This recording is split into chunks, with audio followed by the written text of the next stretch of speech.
Mga kapuso, pinuna ng grupo ng mga dean at mga propesor ng iba't ibang mga law school sa buong bansa ang pagkupkup ng Senado kay Senador Ronald Bato de la Rosa. Pati yung tangka umanong paghadlang sa impeachment ni Vice President Sara Duterte matapos na magkaroon ng palitan sa liderato ng Senado nitong Lunes. Nauna nang sinabi ni Senate President Alan Peter Cayetano na walang kinalaman sa impeachment ni Vice President Sara Duterte ang rigodon sa Senado. Narito po ang aking unang balita.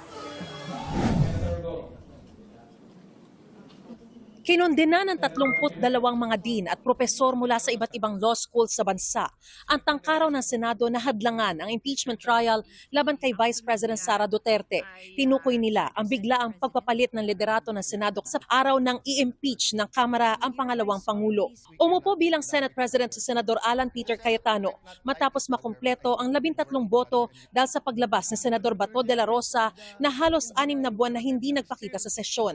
Nasa Senate Protective Custody si De La Rosa matapos siyang tangkaing arestuhin ng NBI sa bisa ng warrant of arrest mula sa International Criminal Court o ICC.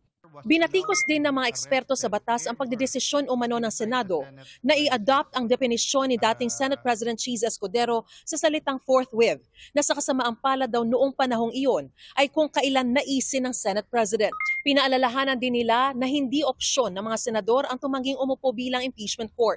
At kung di raw nito gagampanan ang tungkulin nila sa saligang batas, ito ay maituturing na dereliction of duty o pagpapabaya sa tungkulin. Hinihinga namin ng pahayag si Cayetano at ang majority sa Senado kaugnay nito. Naghain naman ng petisyon sa Korte Suprema ang high school teacher na si Barry Tayam at sinabing hindi raw dapat gawing kanlungan ni Senador Bato ang Senado para maiwasan ang pag-aresto sa kanya.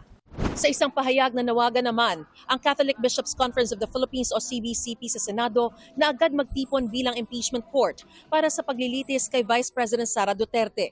Binigyan diin ng mga obispo na ang pagpapatagal sa paglilitis ay pagpapatagal din ng hustisya para sa mga Pilipino at kay Vice President Duterte. Ito ang unang balita. Mariz Umali, GMA News.